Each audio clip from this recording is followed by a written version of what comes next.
What is going on, guys? It is the Kai Beam podcast. You already know what it is, episode 31. I am your host, Kai Beam, and of course, I'm here with Mr. Elusive and Gondo, of course. Up. Today, we were just talking off mic. We wanted to kind of change up how we do intros a little bit. So, instead of me just saying we have like X amount of topics or whatever, I'll just say things like we're going to be talking about movies, TV, and anime, things like that. We're gonna be talking about mainly like what if stuff. We have some other shows that we watched within the last week. We also have the PlayStation Showcase that happened just yesterday, which was fucking awesome. Of course, so many games announced, so much hype to look forward to, and then we have this little side topic, some side topics here with a billionaire wanting to build a city in the desert, in the U.S. desert, which I don't. That's just wild. And then we also have a little discussion because we've had this discussion off mic, just like Drake and Kanye, but more so their fans. So yeah, where do you guys want to start off with anyway? We've been talking about the what if. The what That if? was Okay. Well, this what if episode I will say was interesting. I still think my favorite what if episode so far has been episode 4 with Doctor Strange. But this episode was interesting in the fact of just seeing how the Avengers would cope with a zombie apocalypse, which we were just literally saying how stupid some of these guys were, really, especially the core Avengers. You literally have this one of the smartest people in Tony Stark, probably nigga most capable of figuring out why this is even happening and how to fix it. And instead of you guys like, sticking back with like Spider-Man's group or whatever, these guys decide, yeah, let's just take a fucking Quinjet, go in the middle of this in gigantic ass Ford, and yeah, let's see what happens. And they got fucking overwhelmed and died. So that was pretty stupid on their part. But I just think Oh, go ahead. I was gonna say I just think like the thing about this episode that was kind of confusing is I feel like they didn't really know what the tone for this episode wanted to be. There are a lot of moments where it was like we wanted it to be dark, and then there's like a lot of comedic moments because whenever these Avengers died, I just always laughed because, especially with Happy Hogan, because whenever he got I guess dragged away, which is kind of weird how some of these characters like experience pain because it made it very less serious because he got like impaled through his shoulder, right? And got dragged like hundreds of feet into the darkness. And it just resulted in him just saying blam blam a lot until he became a zombie and he kept saying the same thing. And it felt like there was really no emotional weight to it, despite the fact that these guys had the same voice actors. So hearing some of these characters like actually speak and die, it's just like I didn't really feel anything. Yeah, I'm gonna have to agree. It's just, yeah, like especially like the moment with like I just felt like it was missing something. The moment with Cap and Bucky, where Bucky's just like, well, end the line, Cap. I was like, that's it. Yeah, You don't even say like, damn, Steve, I'm sorry I couldn't save you, or I'm sorry this happened. No, just end the line, Cap. Bye, and took the shield. yeah, like And it there was was just like like, there was like okay, no emotion. The most emotion that there was in the episode was just like Spider-Man because of the fact that, in which, by the way, first time there's ever been a mention of Uncle Ben in the MCU. So like, there was a lot of people like all on Twitter talking about that. But yeah, you're right. yeah, like no emotional weight, just some really weird decisions. Like, Vision killing himself in that fashion was just so anticlimactic because you would have thought because in this episode, like Vision is basically doing The Walking Dead from what Beam was saying. Because I don't really watch The Walking Dead, where he would take survivors and basically feed them to zombies. Yeah, And it was more so just like what I said by pulling a Walking Dead is more so like he was like giving people a false sense of security because there was this group that Rick and them were fighting, like they were basically cannibals, where they basically make people think that it was a safe haven, but in reality they were just calling like people. and just killing them and eating them, basically. So same principle. Vision's over here just lying to people like, oh yeah, we may have found the cure over here. Come, rendezvous with me. When in reality, he's just bringing numerous people there to feed the Scarlet Witch, which is fucking, yeah, that's some dark shit. And that's the thing though too, because he said he could have cured, because he cured not Hank Pym, but Scott Lang. Right. Because he was just ahead at that point, which is kind of like, how the fuck? Because he just got bit up. I don't think he got completely consumed, but he could have literally went out and cured everyone.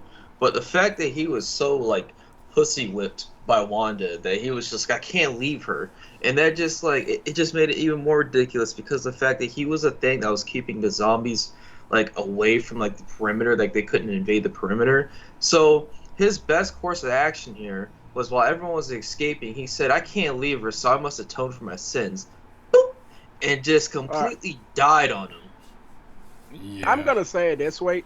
Every Avengers in this particular What If episode was pretty much stupid. First of all, let me get to, like, these idiots who came on the Quinjet thinking, like, hey, we have a zombie apocalypse breaking out. Instead of doing a recon mission to fucking, like, at least abduct one of the zombies and take it back to the damn Avengers Tower and see what experiments they can do on the zombies to, like, kill the zombies, they just land the jet right smack in the middle of a zombie herd and try to play Left 4 Dead with the damn zombies. Who do you think is gonna, like, that doesn't even make any freaking sense. What kind of, like, seriously? Okay, first of all, where did they get the news that there's a zombie attack anyway? And if they actually got the news there's a zombie attack, I can understand if they're going over there to save people. They didn't even go over there with a mindset to save anybody. They just straight smack blam landed in the middle of these zombies and just try to punch them with their fist. If they actually wanted to fight the zombies, why didn't they just stay in the damn Quinjet and just blow them up? Right. That solved the problem. Yeah. But no, let's jump out of the safety of the damn jet and just land in the middle of a group of zombies and try to punch them to death, and then everybody got infected. Then, let me get to the Vision part. This stupid ass idiot, he's over here curing people, but somehow he's instead of going outside and killing people one at a time, since he got all that damn stupid ass time on his hands anyway, he's in here chopping off T'Challa's legs and shit. If you already figure out the cure for people, why the hell are you torturing T'Challa? Go outside and just grab one of the zombies, kill them with the kill them of the virus and feed them to Scarlet Witch. At least they're useless people. You could use them as meat, or hell, just kill everybody one at a time. Eventually, there won't even be a herd of zombie outside if that's the best way of doing things. But he just went straight up freaking stupid android in this bitch. See, this is why you don't give your androids freaking emotion. Just let them have. He was supposed to have an emotion. That was the thing. He it was like the Mind Stone, and it gave him personality. But it's just like, it was very stupid. And then to hear Chadwick Boseman just, oh my gosh, every single time hearing his voice, especially with some of the dialogue that he's delivered, because towards the end too, when he's like, yeah, in my culture, like, death is not the end, I'm like, please stop. Yeah, no. He's saying that, and it makes me wonder if he already knew, like, what he was saying, because a lot of these terms, a lot of the lines was just something that I kind of can't recorded stand. Ahead of time, right? Well, yeah. It kind of hurts when you listen to it, you know. Yeah. Yeah. But, like, my point is like the thing that kind of irks me a little bit is that they reuse lines over, and sometimes, like, they'll redo it and stuff like that, and it kind of makes you wonder if they just take the sound bites. Well, yeah, they take the sound bites from previous movies, or they, like, actually re-record them, because it's just kind of lazy. Like, it just seems like a massive deja vu instead of just, like, something fresh. But yeah, whenever Chadwick said that, that's some of the dialogues that didn't really sound like, because some of the dialogues, you remember, like, the Guardians of the Galaxy one with him being Star-Lord, some of the dialogues that he said in there, he also said in this one too, so it's kind of weird if you notice that. And it's just like sometimes also too is like whenever they say these lines again, there's like not enough energy into it, so they sound kind of tired when they say it. Everything Right. like I would say everything except Chadwick, because I know for a fact, and I read it, that Chadwick was very eager to return, and he was like putting most of his energy into that project before his passing, and just like everyone else, like Mark Ruffalo just sounded kind of weird. They didn't even look like Mark Ruffalo for one. Like everyone kind of Nope. looked like their counterparts as far as like the digital design, but it's just kind of it's just weird and off-putting. I don't know what's going on between Hope and Peter, but like they had this weird Yeah. sort of dynamic that was going on that was like, yeah, are she's trying to be like his big sister? Because like to me, the way like some of her body language looks, just kind of I Yeah, don't I know. I got don't like know. some It just, vibes from it. yeah, it just felt like, cause yeah, Izzy was the one to bring it up yesterday when we talked about it, and I was just like, when I was watching this, I was like, okay, I get the whole like brother sister thing, but why does it just feel like, I don't know, there's just something there. Like he's just like, it was a zombie apocalypse and things happen. I could understand that, I guess, but it just was like weird. Like they were like, again, that goes back to the whole tone thing you're talking about, where yeah, certain things felt They didn't. off. Yeah, they Certain didn't know things what the fell hell they off. were going for with that. Yeah, like Right. another example would which I just brought up before we started recording was the fact of how when Bucky's fighting Cap and he's just like end of the line Cap and just kills him and doesn't say anything, Yeah. doesn't cry, doesn't do anything. It's like okay, it's a little That's like his only strange. connection. Like that's like his only connection to The past. it's like the past, Yeah. and like his yeah, because shit. Even when Captain America was gone, he felt lost. That's like the one of the plot points in Falcon and the Winter Soldier. Right. But yeah, Which it's just I like guess nothing. this is supposed to put forward the fact that not all these Avenger teams are the same. I guess these guys are clearly inept. They don't really these versions of these guys don't really have the foresight, I guess, or the emotional spectrum. They were all just kind of like, yeah, we just kind of fight together. It is what it is. Like I don't really care. I guess I don't know. They're pretty much like Dragon Ball Z characters. Then just have no emotional intelligence whatsoever, let Yeah. alone intelligence. Right. Yeah, that's why I Makes say perfect sense. I think for me so far the Doctor Strange episode was the best, just because that one felt like something completely different, man.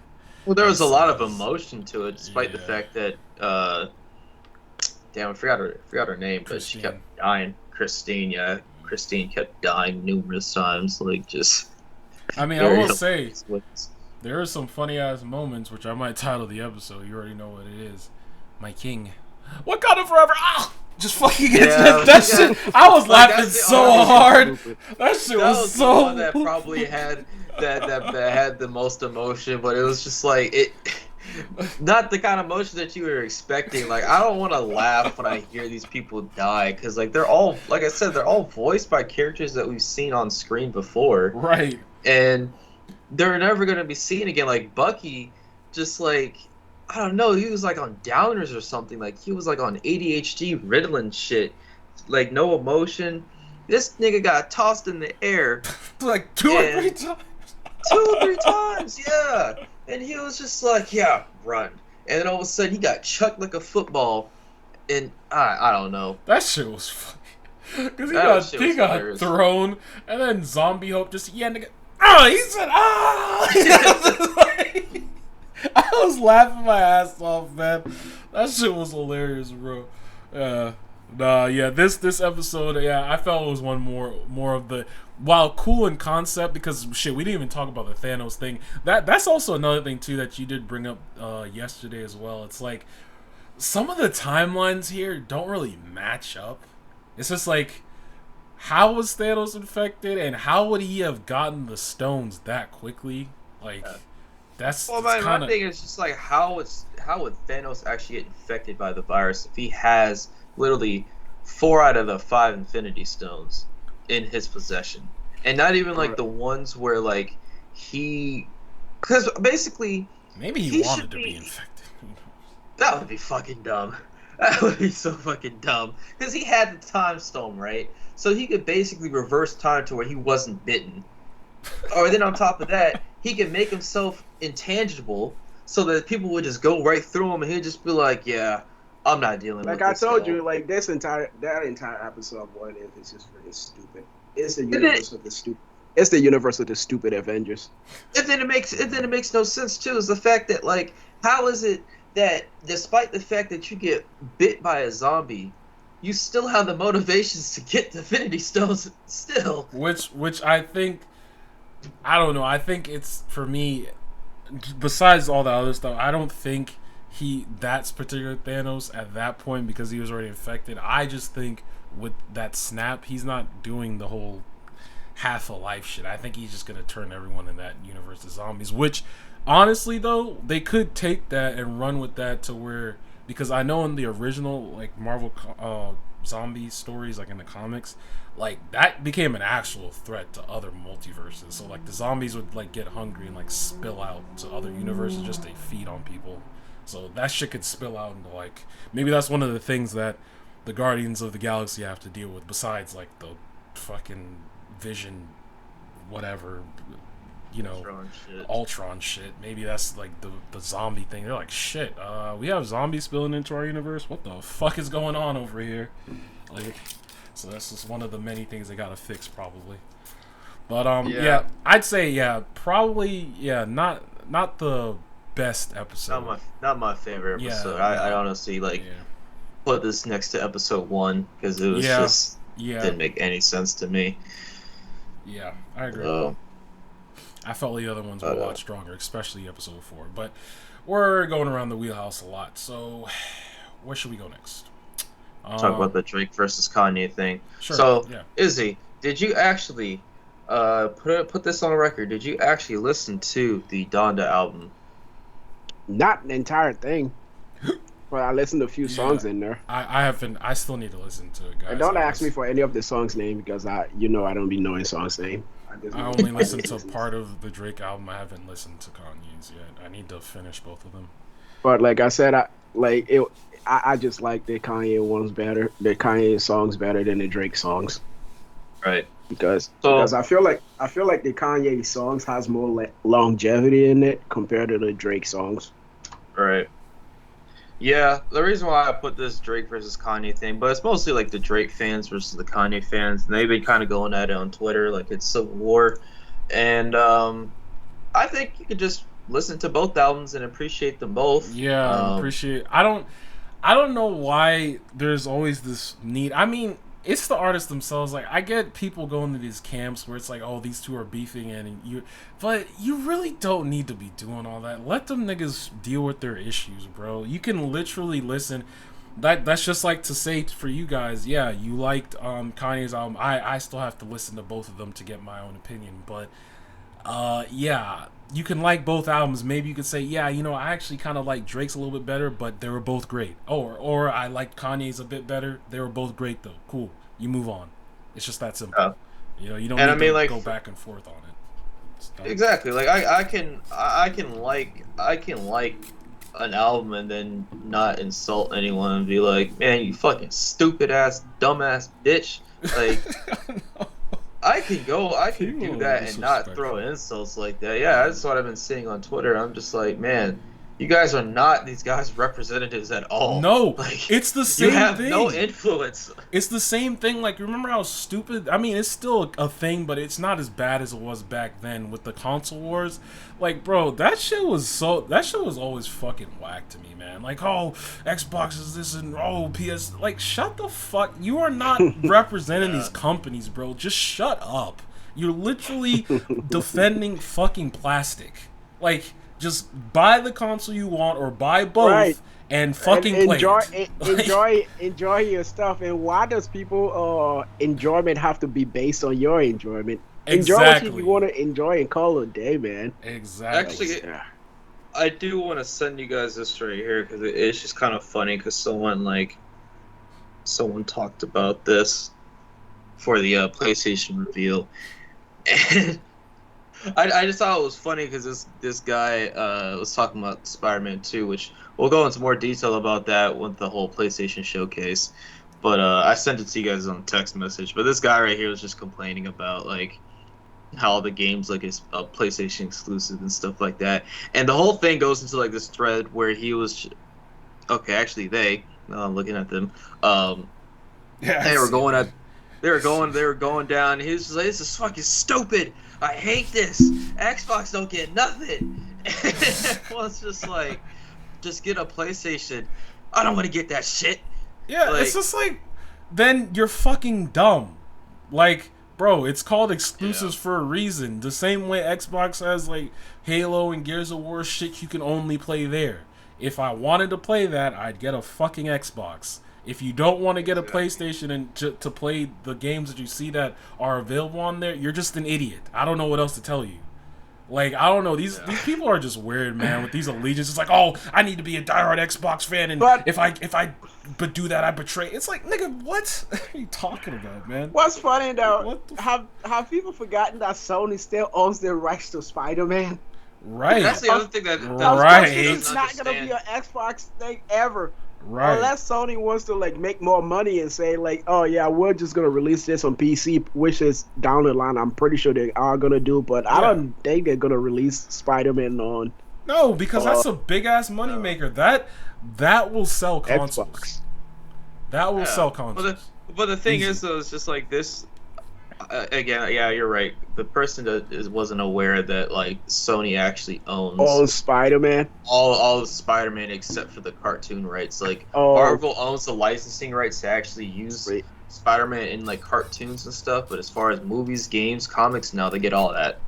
See, this is why people need to do that research and just don't. You know, no just- one's going to just do a because research like that. No. Just because you have access to like Twitter, don't just Yeah, go and bro. post stupid stuff like that. Now he just looked like a dumbass because now everybody's just trashing him on Twitter because people just assume that it's a common knowledge that this you know. And also, what's funny now is though, like even people who aren't just going over there to like trounce him about, like they're like educate him about what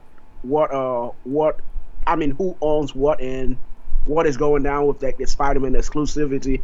Now you just have a whole bunch of people just attacking him because like, hey, look at this S-bot over here. Like, yeah. That's actually what someone said, but why can't I mean, you I'm just not- like straight up educate him and like let him know, dude? Like, there ain't no way Spider-Man is coming to Xbox unless No. Sony loses the right to Spider-Man or license. Insomniac decides to do it, but I mean, Right. actually, no, that's not even that. I mean, it's just never going to happen, I'm It's not afraid. gonna But happen. No, it's not. the person kind of did it to themselves because, you know, they were, you know, they said that right in the reveal of a PlayStation, which we should just go ahead and go into that anyways. That should just be like the next thing Mm-hmm. to talk about. Yeah. But you know, lot of people were shit. pretty much high on the PlayStation showcase, which I didn't think it was gonna be as good just because of the fact that the last showcase actually irritated the fuck out of me with how boring it was, how they kept showing Deathloop for like the 8th time, how they never mentioned anything about the PlayStation restocks, nothing like that. But this one right here, Insomniac took this shit out. Like, Yeah, bro. When I got was the utterly text surprised. from Woody, man, and he was like, "Bro, Insomniac's make a Wolverine game, nigga." I was like, "What?" Yeah. Which That shit I is so always stress to these guys. I was like, man, I'm not gonna lie. Ever since Square Enix released the Avengers game, I was worried that they were never gonna do any. They were gonna pretty much get all the Marvel properties, since now that Marvel owns like Fox shit and stuff like that. But yeah, man, so happy. We haven't had a Wolverine game since 2008. Yeah, man, it's been a long time, and even then, back then, that game was so good because, like, you know, it's just like, and I have faith in Insomniac, so I'm not even gonna say I hope they have this. I know they're gonna do Wolverine justice because they did Spider-Man justice, because for a long time, the Spider-Man games were shit, like for a long time there, and then when they got the license and they're doing it, it's like, damn, bro, like I already know this Wolverine game is gonna be sick. And they even slid in there. They're working their asses off over at Insomniac, man, because they're also They working really on are. Spider-Man 2, which they had a little teaser for that, and they showed off Venom, and that nigga looks awesome. Like, I can't wait to see what Venom they do with and that. Kraven the Hunter. Craven so- too, yeah. So yeah, it's gonna be crazy, man. It's gonna be crazy. Insomniac is out here killing it for sure. Which I gotta say, that one actually surprised me the most because the day before that showcase actually happened, there are rumors that because I guess like one of the screenshots from Spider-Man 2, it was like a city street, and I think they showed like the electricity part, and they're like, "Oh, this might be Infamous 5 or something like that." Right. And because people were like, Insomniac is revealing like another big game, and I wouldn't have thought it was gonna be Spider-Man. I honestly thought that would have been like a next year E3 thing. Right. But they showed that shit, and I was like, oh, wow. Because, yeah, like you said, you see Spider-Man and Miles Morales give a guy a complete skull fracture to the face. Yeah, like, they fucking... They just webbed up his arms and his legs and his body slammed. I was like, that guy's definitely dead. Like, there's no way... There's no way he's alive after that. Like, come on. Yeah. Like, yeah, but that shit was awesome. And I think it's cool that the direction they're going into was like... It's not even Eddie who's, you know, bonded to Venom at this point. It's fucking Harry. So when Peter figures it out, it's gonna be interesting to see how that changes everything.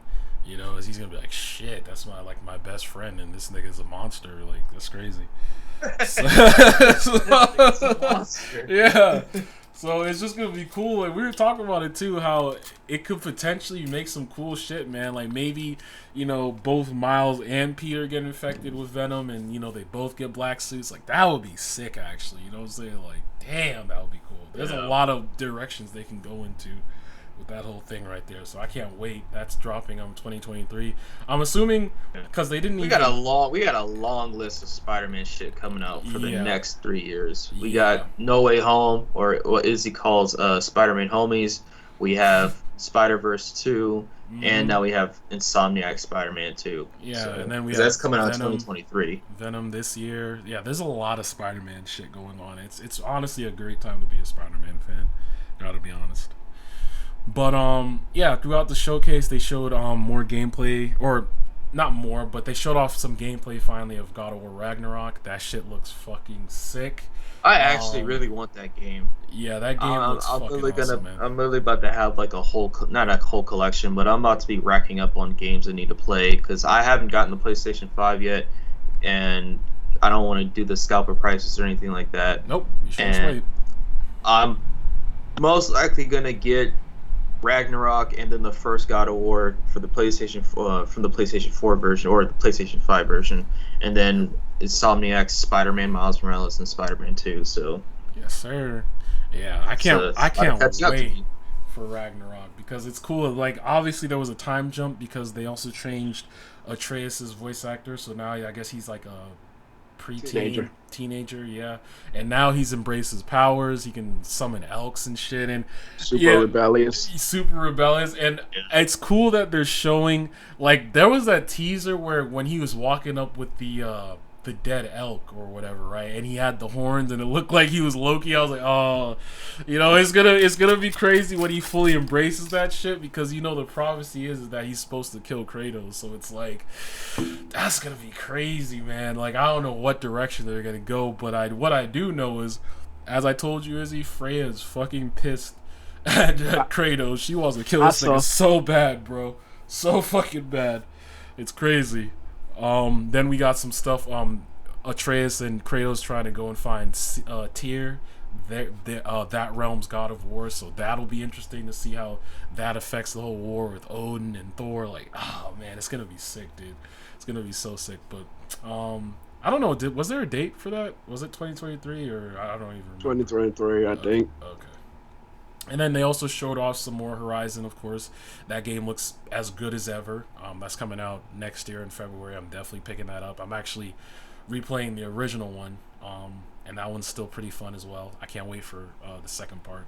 They've added so much. It looks so much better. The graphics are great. There's a lot more scenery, new enemy types. Like, that shit looks awesome as always.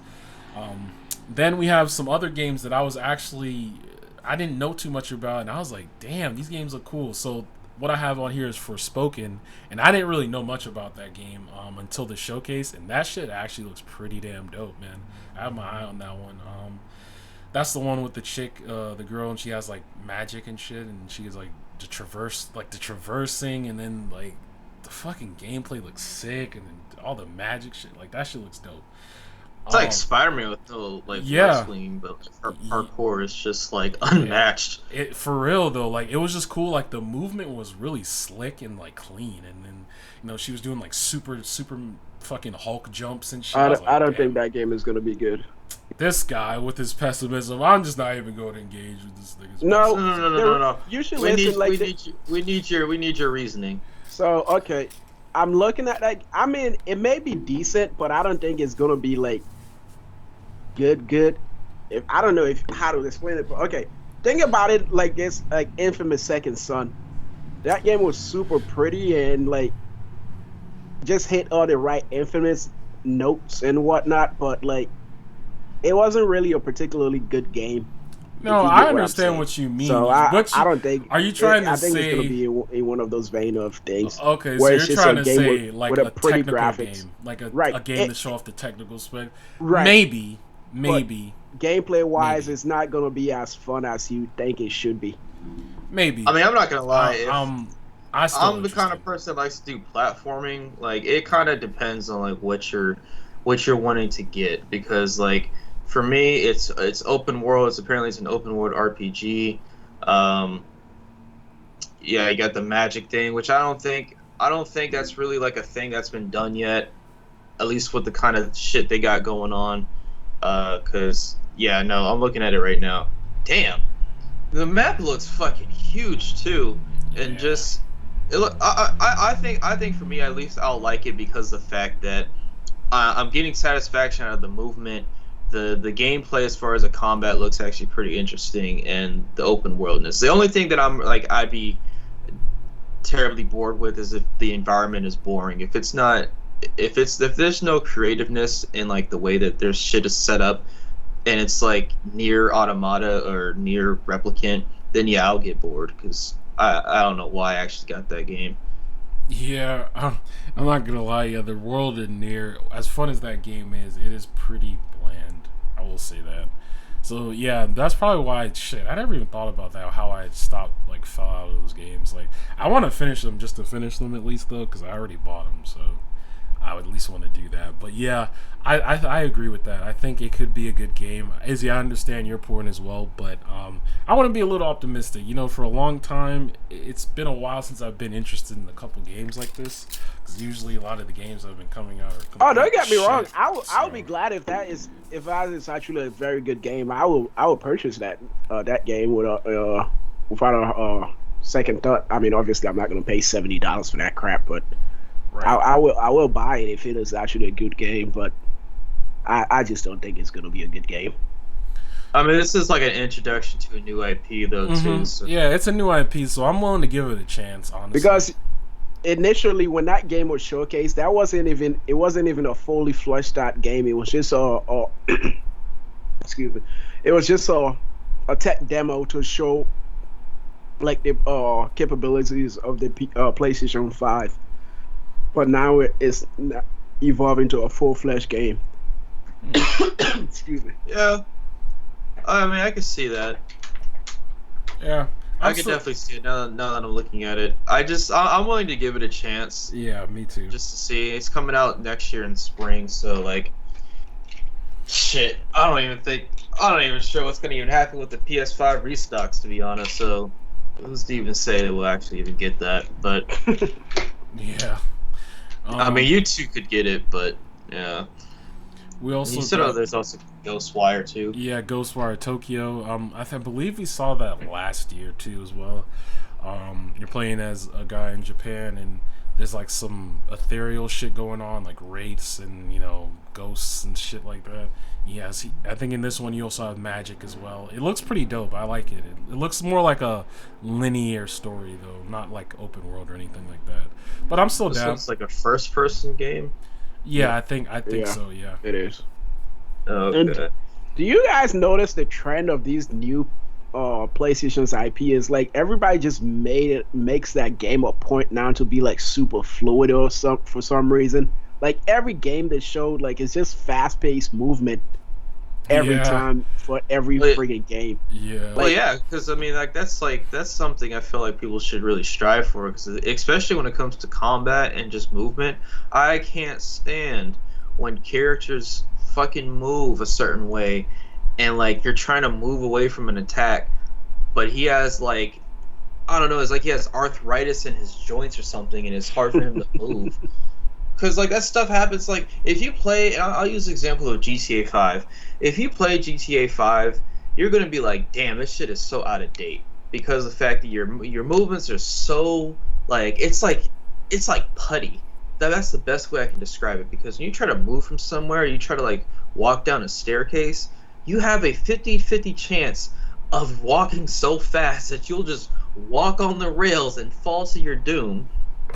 Or if you're trying to move out the way to get to cover, your character won't do that because the buttons aren't properly it's just out of date. Like I'm so much more for like fluid movement. Speaking of fucking 5. GTA, they're remaking it fucking again. When are they just gonna stop? Yeah, for PlayStation 5. When are they gonna stop? We already knew this, but the thing was, though, it's crazy is the fact that they actually delayed it. Like, right. They actually delayed. I mean, even with all the delays, still gonna be better than Cyberpunk. That's for sure. Yeah, I guess that's one thing. But I'm just tired of seeing GTA 5, man. Fucking bring out. I am tired of seeing that too, because it's like, hang on, let me see quick. And while you're doing that, I just want to quickly mention the last game on my list too, which is Blood Hunt. That seems to be another battle royale, but the reason I'm interested in it is because this has to deal with like vampires. You have like different sub archetypes that you can play as. It's like the brute, the stealth, and then like offensive characters. And the reason I was interested more so is because of the combat. It looks like, you know, these niggas are like teleporting everywhere, like flying and shit. That shit looks fun. So I got my eye on that one as well. But that pretty much ends my list. So you can talk about what you're gonna talk about. I just want to say that the GTA trailer looks the exact same. It was on IGN yesterday when it was posted. It got dislike bombed to hell. 18 to 41K. Oh my god. Yeah. And it's just the same thing, dog. It's the same thing. It has the exact same trailer. These three guys arguing. Same shit. I don't even think they even changed the resolution for this. Because for me, if they at least updated, I don't know why my voice cracked. If they at least updated the way the map looked to make it separate from the previous versions, because I'll tell you what, there is this one building in the middle of Los Santos that is still under construction since 2013. I'm looking at the comments right now. They didn't pay that tax, bro. I'm looking at the comments pay right tax now. to get your building done. When GTA 5 was released, I was a broke college student living with my parents. Now I'm an adult, married to my beautiful wife, and I have a 1-year-old daughter with a full-time job. God damn. Yeah, that's what this person said. I'm so sick and tired of this shit. It's like 8 years ago, man.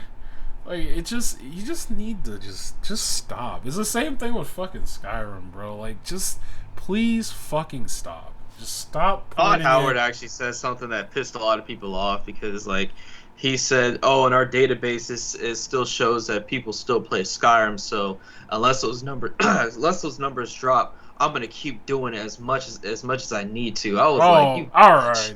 What a fuck! Like I swear, he's a fucking fish, man. Because I still remember when this nigga was doing the whole thing for Fallout 76, and he's just like, yeah, 16 times the detail, and we just make games that work. It's like, nigga, shut. All right, I'm not even gonna get into that shit because you already know. Like I hated that stupid ass game. But anyways, yeah, it's it's craziness, man. It's a great time. Good showcase. Yeah, it's a good time to be a gaming fan again. I feel like I've been re-energized because for a long time there, you know, Izzy, you could relate to that. We've been buying games that are, I mean, you too, Gomdo, but maybe not as much as us. We've been buying games that are less than stellar. I'll just say that. Yeah, you know, looking at you, Outrider. Yeah, Outriders. Yeah, I was about to say that specifically because Izzy was trying to convince me to get out. It did have potential, but they just didn't. If they could let me jump then I would have been like, okay, I could see myself having some replay value. And I know that's like a petty thing, but I don't give a fuck. If I can't jump in a game in the year of 2020, I think that's when the game came out, right? Yeah, it was Or last it's year. 2021. If Yeah, I it was can't last year. jump in the year of 2020, you're fucking up. Yeah, I'm And not I'll gonna never buy lie. a game if I can never jump. That is Yeah. so stupid to me. Yeah, And it is consider weird. with all the fluid movement and shit, I'm not gonna lie, I platinumed that game. I enjoyed it for what it was because I just like looters games, but like, yeah, it was a disappointment nonetheless. Because I thought it was one of those games that, because it had co-op in it, it was one of those games that we could play for like a little bit of time where, where like we played a lot of Ghost of Tsushima together, Right. like No. Ghost Online. So I thought like Outriders would have been that too, but yeah, Nope. strangely, and it was just fucking disappointing. Just I was fucking disappointed when we were disappointing. playing the demo, and then like it didn't really signify that it was the end of the demo because it would say, "Oh, you have a mission available," and every Right. time you Then try to every do time it, you it click took on us it, it tell you, "Ah, 20 sorry, minutes to figure it out. It was like actually, I was you gotta watch a like, stupid ass cutscene and crap." Yeah, that shit was yeah. just stupid. Yeah. That's why I was just like, okay, I've already played the game, and I'm already irritated, so I'm not gonna play this game no more. But Yeah. funny Unfortunate, ass but fish ass game. yeah, it's cool to be energized into gaming again. Like with all these new Yep. titles coming out, it feels good. So I'm hopeful. Gaming isn't dead yet. Hopefully. Yeah. Anyway. Same thing with movies too. Let's talk Yeah. about this Matrix Resurrections. Like, Yeah. God dang. Yeah, man. Shit, dude. It's crazy because it's just like I've always been the biggest since a kid, the biggest Matrix fan, dude. I was around when, the first one came out, and then my mom and I would go see the second one in theaters and the third one. Like, shit, man. It's just crazy to think that, like, over a decade has passed, right? And it's like, we're getting Matrix 4? Like, what? Like, and it's just cool because it's like, I almost said Kanye. Keanu had like kind of like a resurgence, right? With the John Wick shit. So it was just like I felt like it was inevitable that was gonna happen. That Matrix would come back, and it's cool that they're finally doing it, and we gotta look at what it's gonna be like. Man, yeah, that shit's gonna be cool, man. That shit is gonna be interesting because you have it to where these machines, man, you can't ever trust these niggas. Like they're making this man take like 2-3 blue pills a day just to subjugate his mind in there. He was downing his shits. Like he had a handful because like I'm not too familiar with the Matrix lore, but I am at least knowledgeable enough to know what the significance of the red pill and the blue pill. And Morpheus showed that nigga one of each. And this guy had like 4 or 5 or 3 to 5 in his hand, just downing them. And I was like, oh my gosh. It was to subjugate his mind, to stop him from realizing who he was, which it's crazy to think that he survived all he did up until then. It's like, damn, Got man. his eyes melted off. Yeah. I'm glad he actually has like his signature Keanu look, because a lot of people are like, oh, this just looks like, some people are like, oh, this looks like just John Wick in the Matrix. Like, yeah, that's fine. Yeah.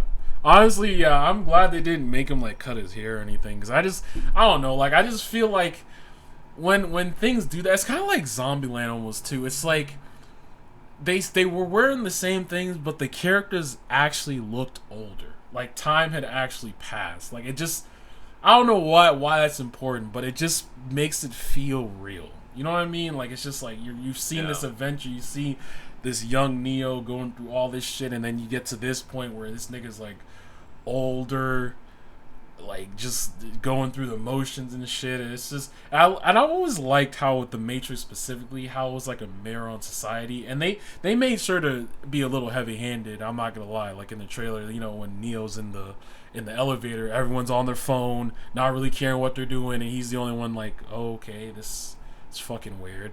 Like he's just sitting there like, yeah, this sucks, because he's just kind of disillusioned with the world yet again, because he's been reintegrated into the Matrix that he tried to fucking stop the last time and it didn't work. So now here he is having to fix it again. So yeah, it's gonna be interesting, man. That's what I like too, is like they keep it modern. Not to cut you off. Like, No, you're good. it seems modern to the fact that like it doesn't have that greenish kind of tint. People are like on their phones, and it's like kind of like that's kind of like the thing that kind of, I guess, adds to like contemporary social commentary, where like our lives are, we walk around and shit's like flashing bright. We're always like, there's like a screen always near us, and yeah, just kind of coupled with the fact that like, and this might just be me, but the fact that the soundtrack is White Rabbits, which came out like decades ago, just kind of like brings in that whole, oh, he's from an old, like an other world where they didn't have that shit, and now he's here and he's like, what the fuck is going on? Like, this is weird. Yeah. What are those? Yeah, so Yeah, I agree. It's cool. It just hits you in the nostalgia factor, man. It's cool, and I can't wait to see it. You know, it comes out in December, which is awesome. That's also when Spider-Man comes out, so of course that's another whole nother thing. So yeah, it's a great time to be in the movies as well. Like, the entertainment medium is definitely here. It's back. It feels good. It's not like complete shit, you know. So I'm gonna tell you now, that movie is gonna suck too. I swear, bro. You just every time you do that, you got to give an explanation. Yeah, you're not just gonna get away with this whole thing where you're gonna be like, it sucks, and then you're just gonna bounce. No, nigga, okay, let's hear. Yeah. So you and your pessimism, bro. Wait a minute. This nigga. Wait a minute. Don't you remember yesterday off mic? He's like, yeah, man, I'm not gonna lie, this shit looks pretty cool. And then now you're trying to sit here and. That's okay, why I okay, nigga, please. Let me tell you. All right, nigga, go ahead. Give me a chance to explain. All right, so I think it's gonna be cool, but it's gonna feel early, way too familiar.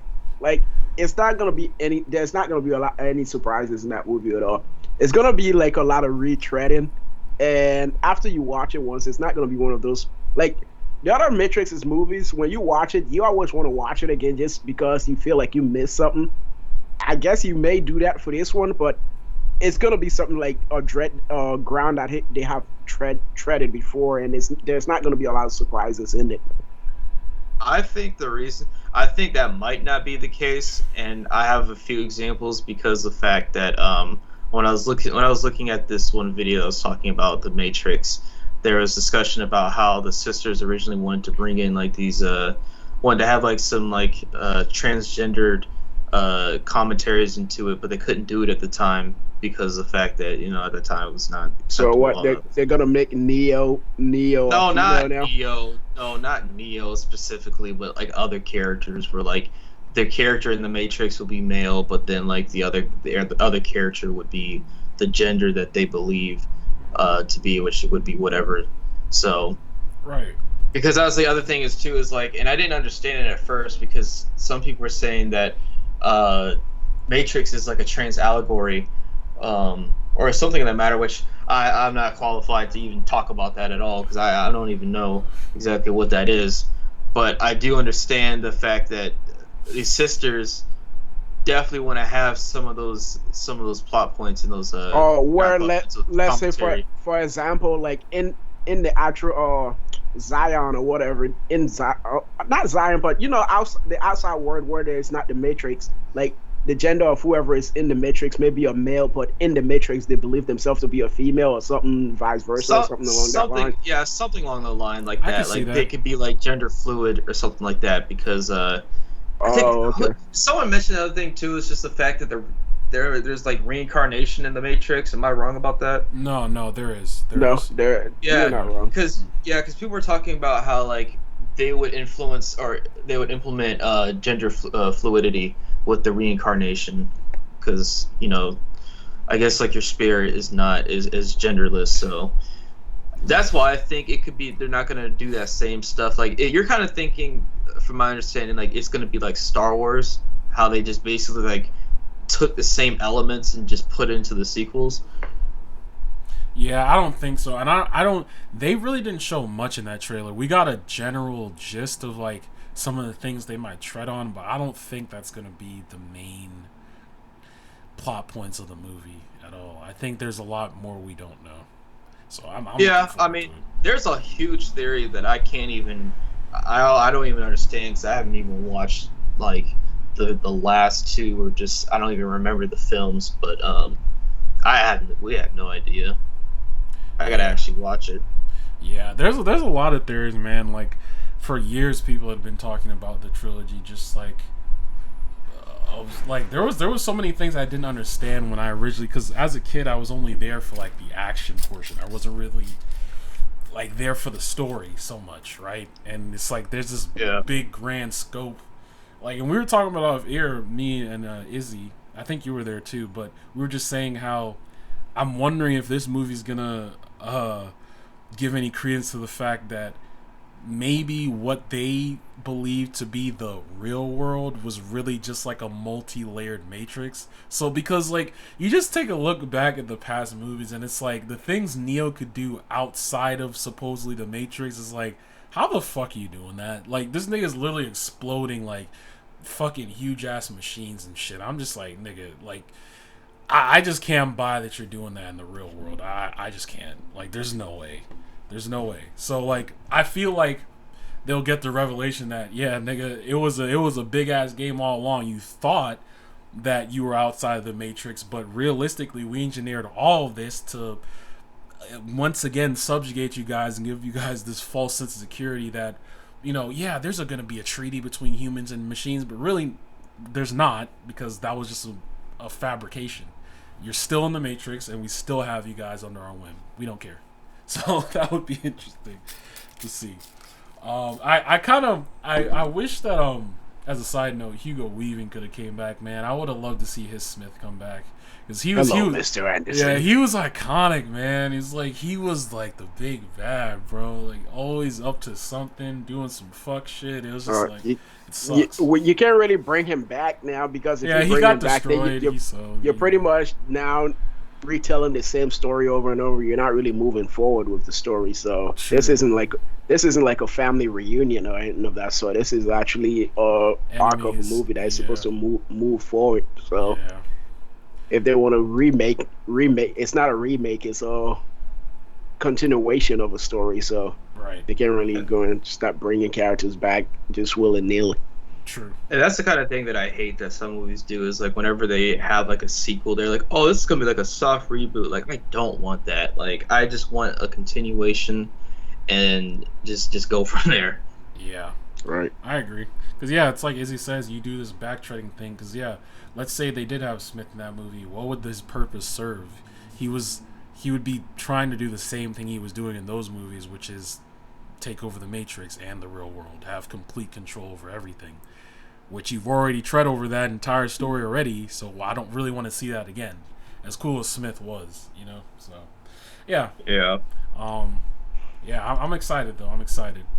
I gotta say, because I'm about to watch the trailer again after this podcast, because I just love the White Rabbits. Because I feel like we always hear the same sort of soundtrack in every trailer, except for maybe like Marvel stuff, but hearing White Rabbits was like just music to my ears. Yeah, I think Matrix has always been good with soundtracks and stuff like that. They've always had music that I feel like fits their atmosphere for sure. Right. So I agree. But moving on, I wanted to talk briefly about because I saw Shang-Chi, hopefully I'm saying that right, last weekend. And yeah, man, I really enjoyed it. I think it was a great departure from just the normal MCU shit. I loved how they had like actual martial arts in here.